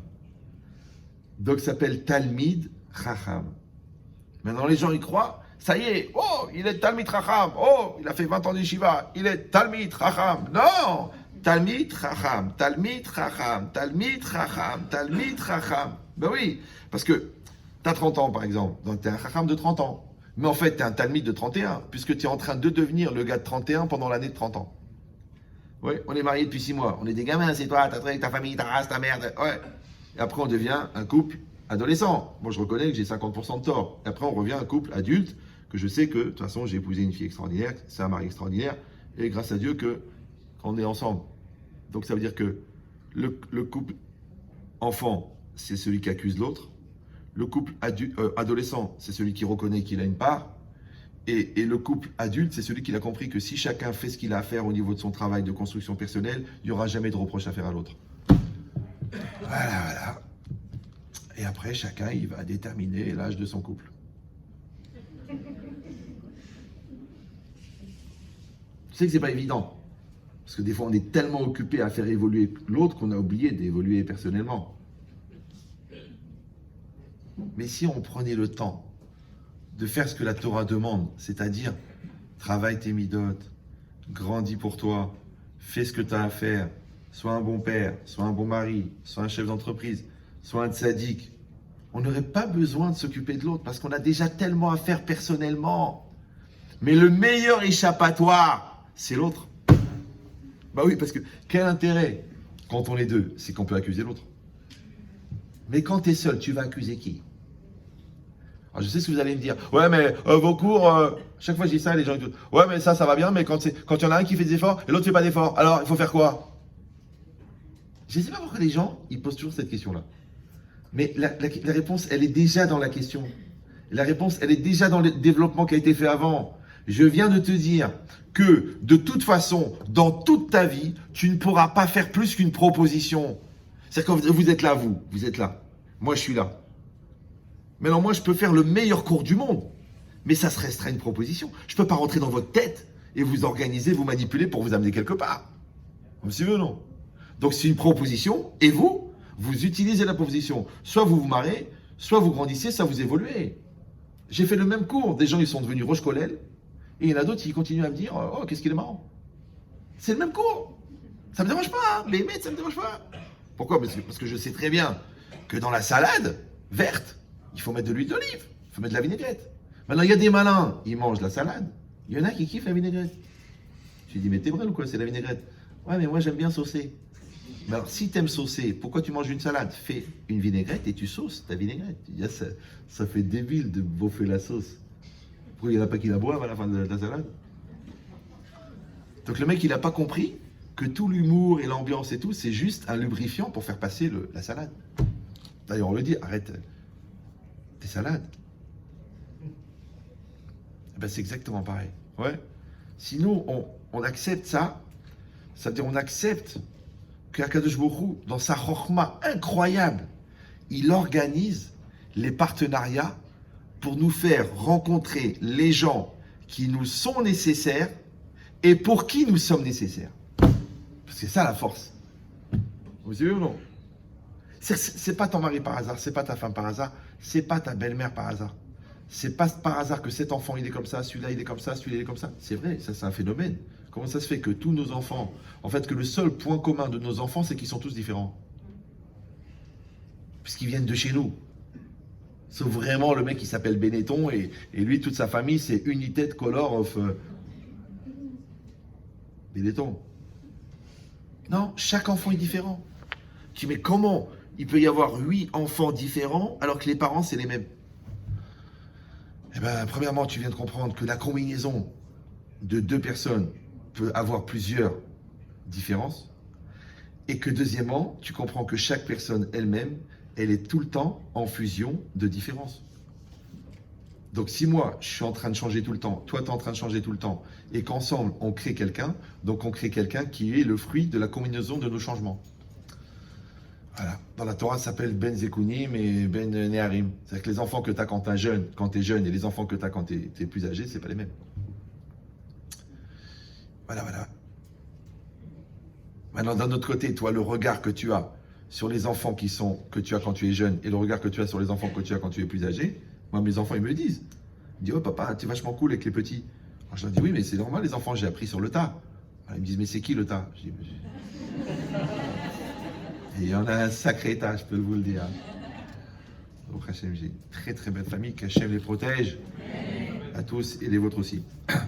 Donc, ça veut dire quoi? Ça veut dire qu'encore une fois, le jour où j'ai compris que la différence, elle est génératrice d'opportunités. Au lieu de la vivre comme un malaise, au lieu de la vivre comme un stress, au lieu de la vivre comme une angoisse, je dis mais tu me fais grandir.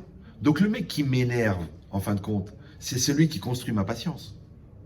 Le mec qui me demande, c'est celui qui fait évoluer ma générosité. Celui qui comprend rien, c'est celui qui m'oblige à devenir pédagogue. Donc c'est que du bénéf. Et qu'est-ce que je fais moi? Attends, je vais pas répéter 40 fois. Puis l'autre, il arrête pas de me demander, il est en train de me bouffer la neshama. Et puis l'autre, il me saoule, il m'énerve, il comprend rien. C'est ça ton problème. C'est ça ton problème. Parce que je vous dis, la pierre, vous savez comment on taille les diamants? Vous savez comment on fait, non? Non? On prend une pièce de métal rond, on colle dessus, je ne sais pas exactement comment, de la poussière de diamant, et on la fait tourner. On fixe le diamant sur un porte-pièce, et puis on pose le diamant sur ce plateau qui tourne. Et le frottement, il taille le diamant. Donc vous avez compris que c'est un diamant qui taille un diamant. Voilà. Donc le diamant, c'est l'élève. L'autre diamant, c'est le maître. Le diamant, c'est le mari. L'autre diamant, c'est la femme. Le diamant, c'est les parents. Le diamant, c'est les enfants. Donc les enfants deviennent les maîtres des parents. Les parents deviennent les maîtres des enfants. Encore une fois, si tu crois en Dieu et que tu acceptes que la réalité qui est en face de toi, elle n'est pas par hasard, donc les gens qui sont nécessaires à ton évolution, ce qu'on appelle en hébreu le tikkun, eh ben le bon Dieu, il va organiser les rendez-vous. Donc pendant 2 ans, tu as eu ce prof-là. Pendant 6 ans, tu as eu ce copain-là. Il a fallu que tu rencontres, tu divorces de cette sorcière pour épouser cette sadéquette. Une fois comme ça, il m'a raconté. Il m'a dit, Rabbi Chetrit, je vous dis la vérité, bon, je suis marié avec une femme, c'est extraordinaire, c'est un diamant, c'est une pureté. La vérité, elle n'a rien de spécial. Il m'a dit, j'avais beaucoup d'argent, j'étais marié avec une ancienne Miss Israël, une star, une bebon, ce que vous appelez un avion de chasse. Mais elle avait un caractère égoïste, pourri, méchante, tordue, jalouse, malade, schizophrène, psychopathe, bipolaire. Ouais. La totale. Le mec, il avait un asile psychiatrique dans la chambre à coucher, rien que pour lui. Il m'a dit, elle m'a rendu fou, elle m'a rendu cinglé, elle m'a sorti les nerfs, les trucs, tout. Et j'ai divorcé. Et après, j'étais mal, j'étais fracas, j'étais concassé, j'ai rencontré celle-là. Et celle-là, elle m'a parlé avec patience et tout. Et puis finalement, je l'ai épousée. Il m'a dit, Rabbi Chetrit, j'ai découvert, j'ai un diamant. La douceur, la gentillesse, la solidarité, la bonté, la générosité, la solidarité, toutes les qualités que l'autre, elle n'avait pas, celle-là, elle les a. Alors je lui dis, mais JG, ça veut dire jeune jbeb, si tu avais, à l'époque où tu étais avec l'autre, celle-là, tu la voyais? Il me dit, la vérité, Rabbi Chetrit, insignifiante. Rien de spécial, mais insignifiante. Donc, en fin de compte, c'est grâce à la sorcière que tu as apprécié les valeurs de celle-là. Donc compliqué. Est-ce que tu dois dire merci mon Dieu qui m'a fait rencontrer la bonne, ou tu dois dire merci mon Dieu qui m'a fait quitter la sorcière? Ça s'appelle le contraste. Maintenant c'est très compliqué que sans les malheurs on n'apprécierait pas le bonheur. Sans la maladie on n'apprécierait pas la santé. Vous me suivez ou? Donc sans la guerre on n'apprécierait pas la paix. Vous savez, nous, on est dans une génération d'égoïstes, d'exigeants, de je m'en foutistes, de efkerout, de destruction de vie. Parce qu'en fait, on n'a pas connu la guerre. Mais les gens, quand ils ont eu la guerre, ils ont eu la mort, ils ont eu la famine. Après, chaque bout de pain, il était important. Le travail, c'était une valeur. Alors que le mec, il passe du shit à la coke, à la vodka, la coke, le shit, la vodka. Je dis, mais tu fais rien de ta vie? Ouais, de toute façon, la vie, c'est rien. De toute façon, personne ne m'aime. Et puis je vais m'auto-détruire, comme ça vous saurez qui vous aurez perdu. Et toi, tu as envie de lui dire chiche. Donc en fin de compte, c'est les malheurs qui donnent la valeur du bonheur. Mais quand les gens, ils ont grandi dans le bonheur, on le dit d'ailleurs, trop bon, trop long. Ça va? C'est pour ça que la Gemara, elle dit, c'est mieux d'aller dans une maison de deuil que dans une maison de joie. Dans un festin. Parce que quand tu vas à l'hôpital et que tu vois le gars en train de mourir, quand tu rentres chez toi, tu embrasses ta femme sur le front, tu dis, bah, oh Hachem, on est en bonne santé. Mais quand tu vas t'éclater au Club Med, ouais, quand tu reviens chez toi, tu dis, attends, mon 2 pièces moisi au 4e étage à Blanc-Ménil, j'ai envie de mourir. C'est pour ça que j'ai toujours dit, si tu pars en vacances, fais-toi des vacances pourries. Tu vas dans un endroit pourri, un hôtel pourri, où ça pue, ça sent le pipi dans l'escalier, la salle de bain elle est cracasse, il y a des punaises dans le lit, tout le personnel fait la gueule, la bouffe elle est naze, et tu t'engueules toute la semaine avec ta femme pendant 1 semaine. Et après tu rentres chez toi, c'est the couple. Mais tu vois ta maison propre, tu dis merci mon Dieu. Tu vois ta femme arrangée aux 4 épingles, mais tu es extraordinaire. Elle te sourit sans te demander d'argent. Alors que la réceptionniste, tu crois qu'elle te sourit parce qu'elle t'aime. C'est que les gens, ils sont fous. Ils se font 1 semaine de bonheur, the bonheur, à 20 000 € à Bali, et 51 semaines de Ramma. Mais t'es lourd, papa. Fais le contraire. Il faut pas rendre. Il faut rendre l'ordinaire extraordinaire. Faut pas rendre l'extraordinaire extraordinaire. Moi, je vois les gens, ils dépensent 100 000 €. Il y en a un, il m'a fait rigoler. Il a loué une île à Bali. Il a loué l'île. Ils ont pris 52 personnes qui s'occupaient d'eux dans un truc genre château particulier. Ils ont fait venir la cache-route de Miami ou je sais pas quoi, enfin d'un truc à côté en avion. Il avait même amené la pâtisserie de Contigny le vendredi matin. En jet privé. Bon, il a de l'argent le mec. Tu vois pas que la femme, elle a fait la gueule pendant 8 jours. En plus, elle est tombée nida le premier jour, ça veut dire double peine. Même pas de compensation, les deux comme ça.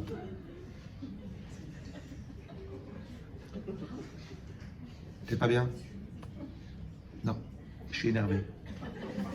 Tu sais pourquoi? Non. Tu sais qu'il nous reste que 6 jours là. On est à peu près à 7 000 € par jour. Tu veux pas kiffer un peu? Non. Pourquoi? Je sais pas. Je ne pas. La prochaine fois, tu dis à tout le monde que vous êtes parti à Bali. Tu fermes la porte, vous vous asseyez les deux sur le canapé. Vous mettez une musique que vous aimez, un coca glacé, tu lui tiens la main, tu lui fais une déclaration d'amour, bah t'as économisé 100 000. Je ne sais pas de quelle ville du Maroc tu viens, mais il faut avoir le sens des économies quand même. Mais encore une fois, comment tu vas retrouver le sens de l'essentiel? Par le contraste avec le superficiel. C'est pour ça que la Torah, elle est tout le temps en train de t'obliger à chercher l'essentiel. Tu fais Shabbat, quel est l'essentiel du Shabbat? Tu étudies la Torah, quel est l'essentiel de l'enseignement de la Gemara? Tu fais une mitzvah, quel est l'essentiel? De faire avec la kavana. Tu manges un fruit, quel est l'essentiel? De faire la bracha avec la kavana. Tu fais la prière, quel est l'essentiel? De créer un contact avec Hachem. Tu fais le Kriyat Shema, quel est l'essentiel? De prendre sur toi le joug divin. C'est-à-dire que tu es tout le temps en train de chercher l'essentiel. C'est la seule manière de compenser le courant de superficialité extrêmement puissant distribué par la société environnante. Et crois-moi qu'il est fort. Il est fort. Ouais, on a du mal à mettre les jeunes au travail, on a du mal à ramener. Alors les gens qui n'ont pas beaucoup d'argent, ils ont tellement de soucis de l'argent qu'ils s'occupent plus de leur famille. Les gens qui ont beaucoup d'argent, ils ont tellement de soucis du regard de l'autre et de kiffer leur argent. Parce que le mec, il va 1 semaine à Shanghai, tu crois que tous les soirs il va dormir seul? Alors qu'il a 100 000 € en cash et qu'il a toutes les hôtesses de Shanghai qui l'attendent. Il dit oui, mais t'as une sadéquette que t'as laissé là-bas avec les 8 enfants. Ah bah écoute, hein, je suis là, il était rara. Ah, il a bon dos celui-là. Ouais. Donc celui qui a pas de fric, il est stressé par l'argent. Et celui qui a beaucoup d'argent, il est stressé pour profiter de le dépenser intelligemment. Alors les deux sont condamnés. Donc ça veut dire que celui qui n'a pas de la hirat shamaim dans sa vie, qui n'a pas de la morale dans sa vie, qui n'a pas du moussard dans sa vie, qui n'a pas tout le temps recalculé sa trajectoire. Où est mon couple? Où est Là encore, je parle avec quelqu'un de, je ne vais pas vous dire quel pays, 1h30 au téléphone, très très loin. Il m'a tout raconté, sa femme, nanana. J'ai dit, écoute-moi bien, excuse-moi, je te pose une seule question. Dans ton échelle des priorités, elle est où ta famille? Parce que là, je ne la vois pas pour l'instant. Alors, il était embêté, il dit, bon, c'est vrai. Il n'y a pas de c'est vrai, papa. Si tu as enlevé ta famille de tes priorités, si tu as enlevé ton couple de tes priorités, moi, par exemple, je donne des cours. Bon, j'ai un certain succès, ok. Un jour, un rave, il m'a attrapé. Il m'a dit, Ria, je voudrais que tu me fasses une bracha. Moi, j'ai dit, le mec, c'était le rave de mon rave. Il me demande à moi de lui faire une bracha. Tu vas exploser de gava, là. Après, tu dis, comme il est très chacham et qu'il est ashkénaze, il va y avoir un truc derrière. Donc, j'ai dit, avant la bracha, je voulais savoir pourquoi vous me demandez ça. Il m'a dit, parce que j'ai entendu que les gens, ils aiment et qu'il y a beaucoup de monde dans les cours. Il m'a dit, mais n'oublie pas que la mitzvah de Veshinantam Levanecha, tu enseigneras à tes enfants, elle est Minatora. C'est à quoi ça te sert d'avoir 100 000 élèves si tu as un enfant qui tourne mal? C'est-à-dire que malgré tout ce que tu vas faire dans la vie, ne perds pas les priorités. Ta famille prioritaire. Moi, par exemple, je donne des cours. Mais BMS, je le dis, je suis devant la caméra, je n'ai pas honte. Si ma femme, demain, elle me dit, Ria, c'est fini, c'est trop. Je peux plus. Et jamais là, on arrête. Moi, Simcha, j'ouvre une pizzeria, je sers la pizza. Margherita, c'est vous qui avez demandé un supplément d'artichaut? Je veux dire, c'est dommage, le rave, il va faire ça. Et pourquoi pas? Tout ce que j'ai fait, c'est grâce à ma femme. Si je la déçois à elle, à quoi ça sert le reste? À la reconnaissance mondiale, je vais être reconnaissant dans la rue. Pourquoi faire? Ça m'intéresse en quoi? Le principal but de ma vie, ma femme, elle est malheureuse. C'est que je vais tout rater, pourquoi? C'est le principe. Tes enfants, c'est pareil. Si tes enfants ils te disent, écoute papa, écoute, tu sais quoi, c'est bien beau, tous les cours sur l'éducation, mais tu nous as pas apporté à nous. Mais tu vas tirer une balle. C'est normal. D'accord? Tu vas parler pendant 3 heures sur l'honnêteté et tu as planté 50 000 personnes. 10 000, 5 000, 4 000, 3 000. Mais t'es un voleur. Ouais, mais tu comprends, il y a la théorie, il y a la pratique, je suis en phase de remboursement. Mais t'es un voleur. Oui, mais enfin, religieux, c'est différent. D'accord. Ça s'appelle incohérent. Ça veut dire quoi? Et la cohérence, c'est l'essentiel. Et quand il manque l'essentiel, qu'est-ce qu'on va faire avec le superficiel? Vous pouvez me dire combien il faut de superficiel pour compenser le manque d'essentiel? Si vous allez dire, bon, c'est un peu une question théorique, mais je vous signale que toute la société, elle est là pour combler avec du superficiel les besoins essentiels. Parce que comment ils ont fait? Ils ont rendu le superficiel essentiel. Tu es sûr qu'avec ce parfum, tu vas vivre le paradis. Ça s'appelle un parfum de paradis. Tu crois que quand tu vas chez Auchan, tu vis la vie, la vraie. Si tu as la vraie montre, la vraie, pas la fausse, la vraie, tu peux dire, hey, j'ai la vraie. Bon, ben, elle donne l'heure, l'autre aussi. Mais celle-là, c'est la vraie. Oui, mais enfin, tu l'as payé 130 000 euros. Moi, je m'amusais à Los Angeles à acheter des fausses. Le mec, il me dit, quoi, t'as une Patek Philippe? Elle coûte 80 000. Je dis, je sais pas, c'est un donateur. Il m'a dit, rien, tu vas pas rester avec une Seconda. Alors, il m'a offert la Patek Philippe. En vérité, elle coûte 120 $. Mais quand tu vas chez Patek, le mec, il a du mal à avoir la distinction. Alors, qu'est-ce que t'en fous alors? Tu lui changes les piles. Ah, il dit, excusez-moi, il faut aller chez Patek parce que là, oh là là, je ne touche pas ce genre de pièces. Genre, c'est devenu maintenant de la Joconde. Maintenant, toi, tu l'as payé 120 $. Donc, elle t'a coûté à peu près, comme dit Cyril, 2 morceaux de khnoula. Ouais. Et l'autre, il a mis 6 ans à la payer. Mais il a la vraie. C'est la vraie. T'as compris, Philippe? Patek.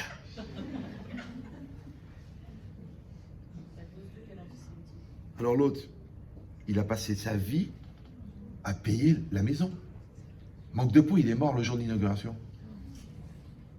Celui-là, il a passé sa vie à préparer l'avenir de ses enfants. Mais il est mort sans les avoir vraiment rencontrés. Parce qu'il était tout le temps dehors en train de faire de l'argent. Monsieur, non.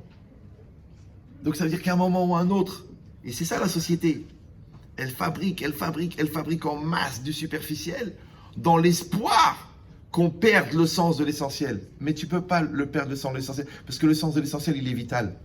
Alors, comment on fait pour compenser le vide d'essentialité alors qu'on le remplit avec de la superficialité? Vous savez comment on fait? Xanax, Tranxène, Exomil, shit. Pour les gens qui ont les moyens, coke. Ben oui. Parce que expliquez-moi pourquoi, le 5e pays le plus riche du monde, il y a 29 millions de personnes qui prennent des antidépresseurs. Mais ils devraient péter de bonheur. Je suis pas bien, Les plus gros utilisateurs de psy, c'est qui? Vous savez? Les Américains. Ils passent leur vie chez les psys. C'est quand même bizarre, non? Ah ouais, c'était encore plus la richesse, non? Pourquoi? Alors, je te dis pourquoi. Parce que la soif, elle vient de la neshama, elle est essentielle. Mais quand tu veux la combler avec du superficiel, le superficiel ne comble pas l'appétit d'essentiel. Au contraire, elle augmente l'addiction et le besoin d'essentiel. Donc en fait, il faut juste être assez malin qu'un bébé de 15 jours, tu lui donnes 120 millilitres de lait. Tu dis, mais non, je ne suis pas idiot, je vais lui donner une côte de bœuf de 1,8 kg. Mais le bébé ne mange pas la côte de bœuf d'1,8 kg. Il mange le petit biberon dégueu là, le petit que tu peux même pas, l'odeur, ouais. Mais ça, c'est ça ce qu'il mange. Donc au bébé, tu lui donnes du lait. À ta femme, tu lui donnes de la tendresse. À ton mari, tu lui donnes du kavod. À tes enfants, tu leur donnes de la confiance. À Dieu, tu lui donnes ta spiritualité. Mais donne ce qui est adapté. Tu dis non, je vais te donner 100 fois plus, mais de ce que tu n'as pas besoin. Alors comment tu te sens? Ben, j'ai la même faim, sauf que j'ai tout un tas de trucs dont je ne sais pas quoi faire. C'est vrai, c'est comme si Chas Shalom, dans un couple, s'il n'y a plus d'amour et de confiance. Tu dis ouais, mais attends, on a quand même une cuisine Roche-Beaubois. C'est comme si un mec, il a 113 milliards d'euros. Ouais, 6 Aston Martin, 83 appartements, dont 9 en Floride. Mais il est mort. Tu dis, ok, il est mort. Mais il est riche. Oui, mais il est mort. Non, mais attends, il est mort. Mais pas mort. Il est mort, riche. Mais il est mort. Tu dis, mais non, c'est pas grave s'il est mort, puisqu'il est riche. Je t'ai pas dit qu'il est malade. Je t'ai pas dit qu'il est bête. Je t'ai pas dit qu'il est aveugle. Je t'ai dit qu'il est mort. À quoi ça lui sert? 113 milliards. Vous suivez ou non? Voilà. Donc quand le couple, il est mort, quand la relation avec l'enfant, elle est morte, quand ton estime de toi-même, elle est morte, quand ta relation avec l'essentiel, elle est morte, quand ton rapport à Dieu, il est mort, qu'est-ce que ça peut te faire d'avoir 113 milliards, puisque c'est mort? Tous les gens qui ont de l'argent, leur vrai problème, c'est quand le mec, il leur dit, je m'en fous de ton argent. Tous les gens qui terrorisent les autres, leur problème, c'est quand l'autre, tu dis, tu me fais plus peur. Tous les gens qui manipulent, leur problème, c'est quand l'autre dit, écoute, je suis devenu intelligent et autonome. Donc, tu n'as pas compris que la force du fort, c'est la faiblesse du faible. Alors, quand c'est l'extérieur et l'intérieur, tu dis, ok, je suis une victime, je me laisse pas faire contre un bourreau. Mais le jour où tu vas comprendre que le vrai bourreau, il est dedans, et que c'est toi qui te moques de toi, bah, tu vas commencer à exister. En PNL, ça s'appelle déterminer le taux de FTG intégré. Ça s'appelle mesurer la part de foutage de gueule à l'intérieur de toi. C'est comment toi, tu te fous de toi. Vous suivez ou non? Donc quand tu as la flemme, ne dis pas que c'est parce que tu n'es pas responsable. Quand tu n'arrives pas à te remettre en cause, ne dis pas « Ouais, mais t'as vu l'autre, tout ce qu'il fait comme bêtise ». Quand tu te casses pas la tête pour trouver les mots, ne dis pas « Ben je sais pas, il n'y a rien qui me vient ». C'est qu'il faut arrêter de se foutre de sa gueule. Le problème, c'est que quand tu te fous de ta gueule, c'est qui en toi qui se fout de ta gueule? C'est toi. Donc c'est toi qui te fous de ta gueule à toi. Ben alors la moitié de ta vie, tu vas dire, enfin il y a 3 tiers. Premier tiers, quand tu attrapes un enfant qui a fait une bêtise, première réaction, c'est pas moi. Deuxième réaction, c'est à cause de toi. Tu sais, si j'ai volé, c'est parce que tu me donnes pas d'argent de poche. troisième réaction, c'est quoi? C'était plus fort que moi. Bah oui, parce que c'est pas toi, je t'ai prouvé que c'est toi. Après, tu dis c'est à cause de toi, je t'ai prouvé que tu avais une part quand même dedans. Donc maintenant, la seule manière, c'est de dépersonnaliser ta part. Comment ça s'appelle en français? Le déni de responsabilité. Ça s'appelle en français, c'était plus fort que moi. Parce que si vous avez dépassé le CM2, vous savez que je, tu, il, nous, vous, il sont des pronoms personnels, mais c'est un déterminant impersonnel. Donc si vous décomposez moi, c'est moi, plus fort que moi, c'est qu'il y a un truc plus fort que moi, était, c'est le verbe, et c'est le sujet. Donc il y a un truc en moi qui est le sujet d'un truc plus fort que moi, en moi, qui m'empêche moi d'être moi, alors que ce truc-là, c'est personne, puisque c'est impersonnel.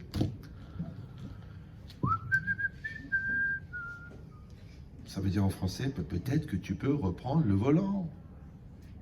Peut-être que tu peux te prendre en main. Peut-être que tu peux décider de ta vie.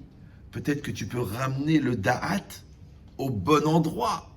Comment ça s'appelle en hébreu? Ishuv Adat. Maintenant, les gens, ils croient que Ishuv Adat, ça veut dire la sérénité. Ata Ishuv Adat, en lecha bilboul, ata lo meboulbal. Ani miyushav, ani ben adam miyushav. Moi, je suis posé, je suis clair, je suis tranquille. Non, non, non, c'est pas ça, Ishuv Adat. Ça, c'est la psychologie. Ça, c'est la partie voyante de l'iceberg. Mais la partie cachée du Ishuv Adat, c'est quoi? C'est très simple. Le da'at, c'est toi. Le da'at, c'est la conscience. Vous le savez ça, en résumé. La preuve, c'est que quand on fait une avera, la faute, on l'appelle Essia Hadat. Ça veut dire que le da'at, il est parti. D'accord? Maintenant, Yishuv, ça veut dire quoi? Yishuv, ça veut dire un Yishuv, un makom Yishuv, un endroit civilisé, construit. Yishuv, c'est la chouv, ça veut dire revenir. Et Yishuv, c'est aussi Ashava, c'est de ramener l'objet perdu. C'est la même racine. D'accord? Chouv, Yishuv, Ashava, c'est la même racine. Maintenant, quand toi, attention, tu es perdu dans le désert, qu'est-ce que tu cherches? Un autre désert pour t'en sortir? Ou tu cherches un endroit civilisé pour t'en sortir? Tu cherches un endroit civilisé. D'accord? Si tu tombes dans la mer et que tu es en train de te noyer, est-ce que tu cherches une autre mer pour te réfugier? Ou une île? Ou un bateau? Ou une épave pour monter dessus? Tu cherches une épave ou une île? Ça va? Alors il dit le Rav Yerucham Halevi, très très religieux, il aurait pu habiter à Tel Aviv. Il dit En chosrim ela lemakom haïshuv.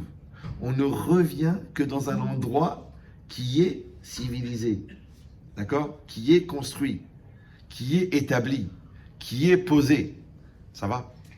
Maintenant, l'arzor lemakom haïshuv, c'est quoi? C'est que ton da'at, ta conscience, ta maturité, ta cohérence, mais aussi ton rapport au religieux, ton rapport à Dieu, il t'a quitté. Et toi, qu'est-ce que tu dois faire? Tu dois faire Ashavat Aveda.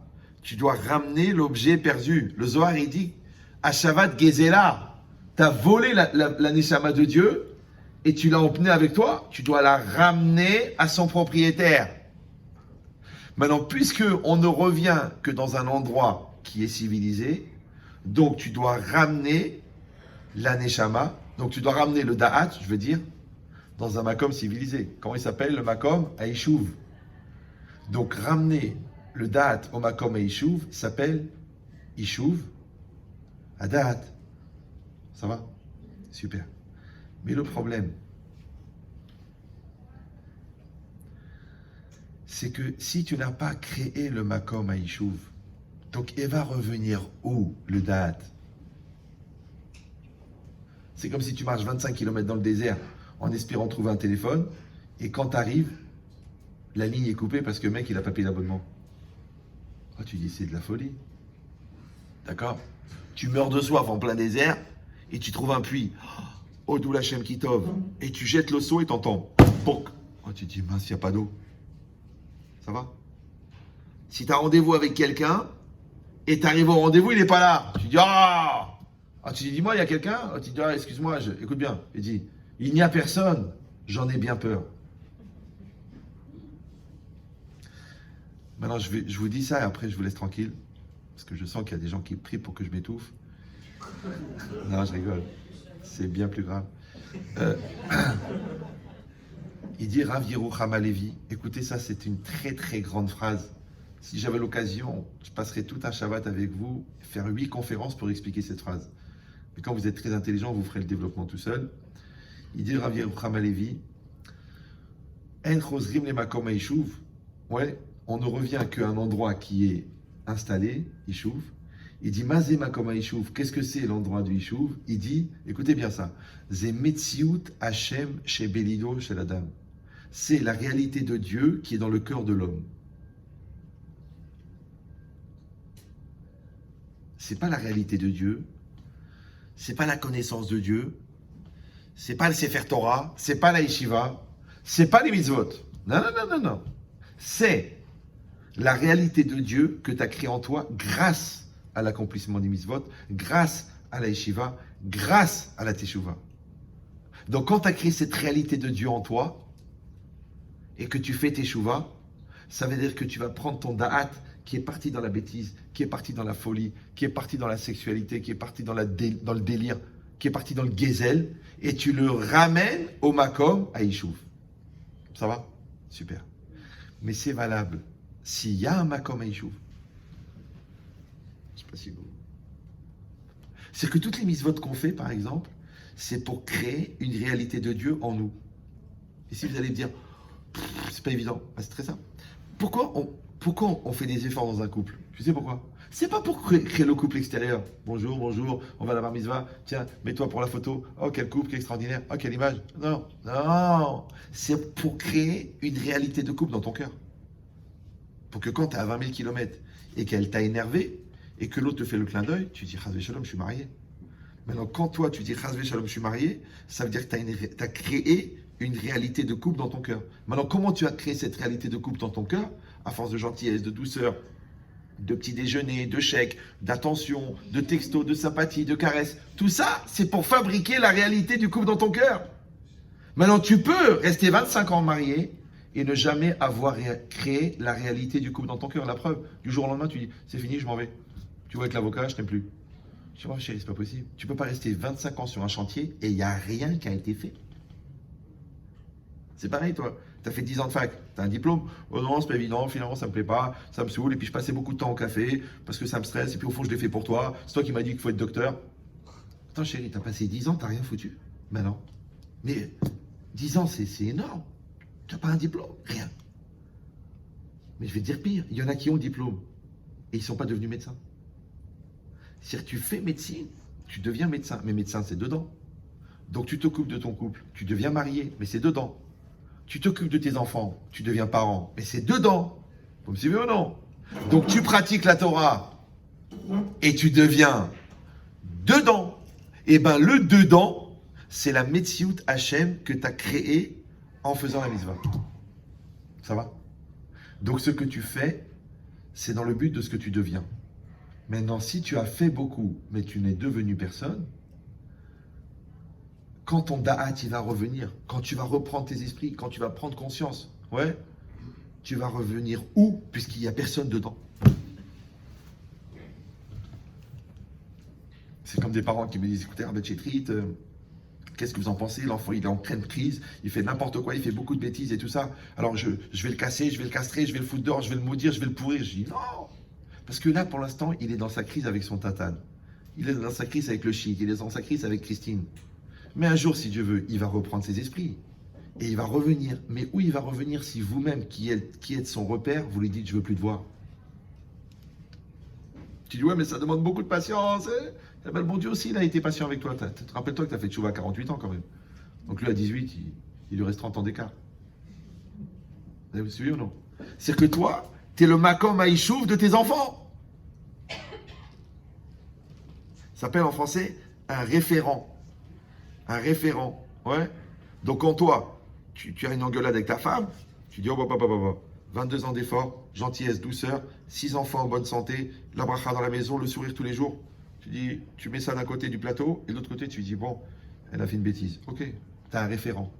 Mais si tu n'as pas profité de la vie commune pour fabriquer le référent, où tu vas ramener, ou avec qui tu vas faire le Yishuvadat, parce qu'il n'y a personne.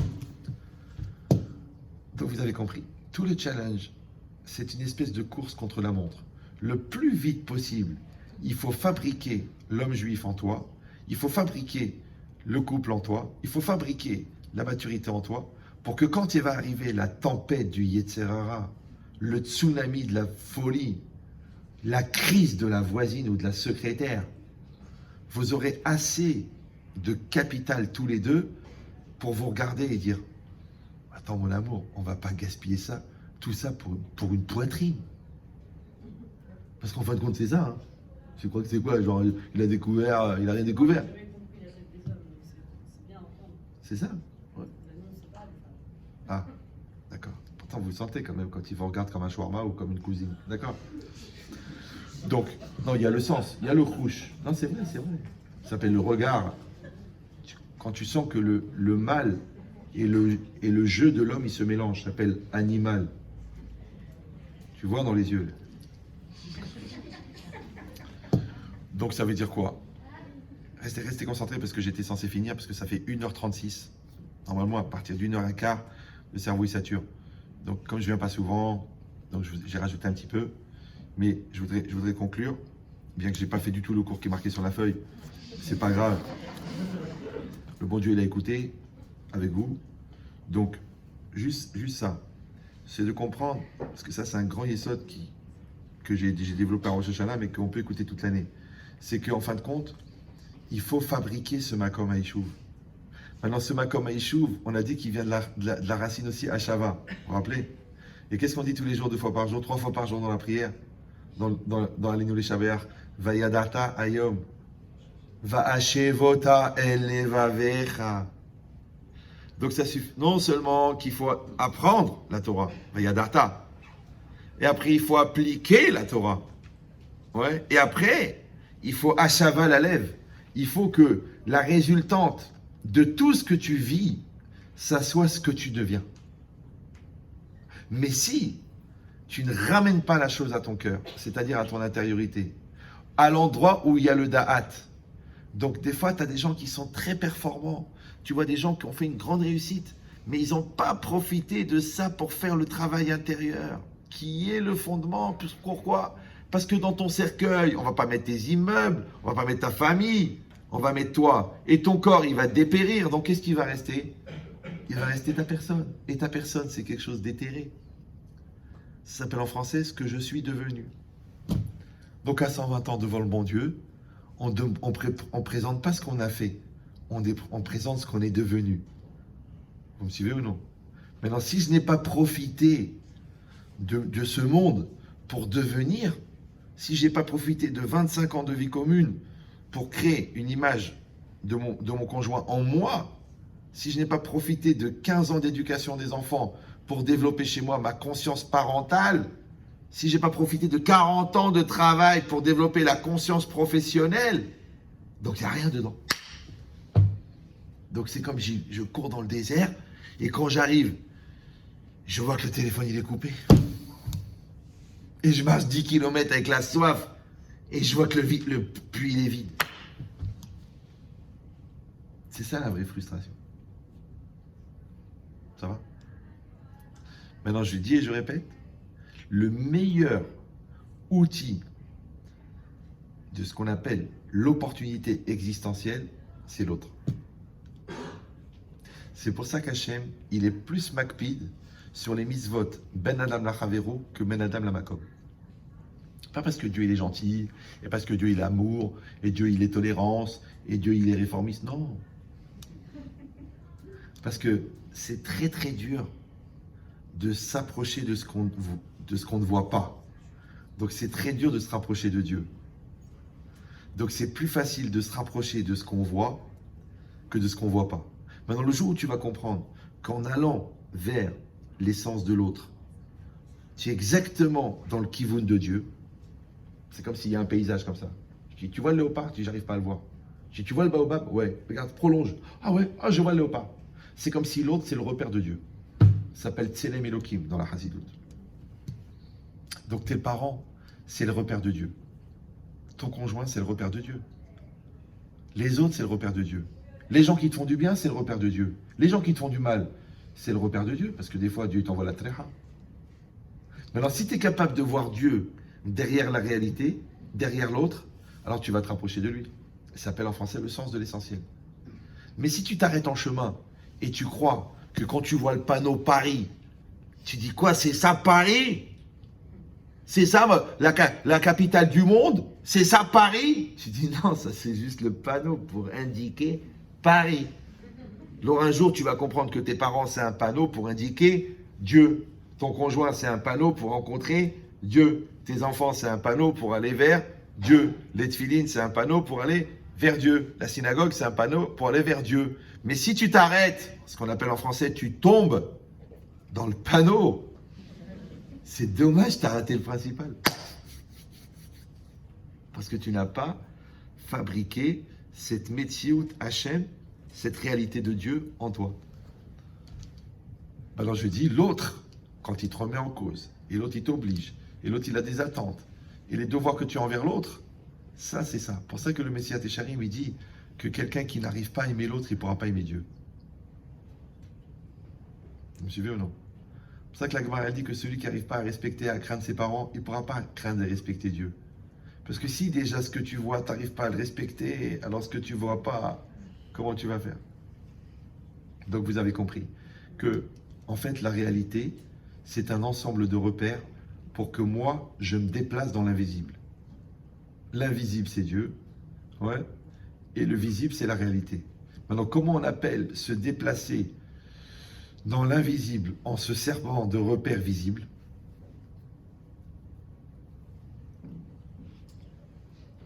Eh bien, la Emouna.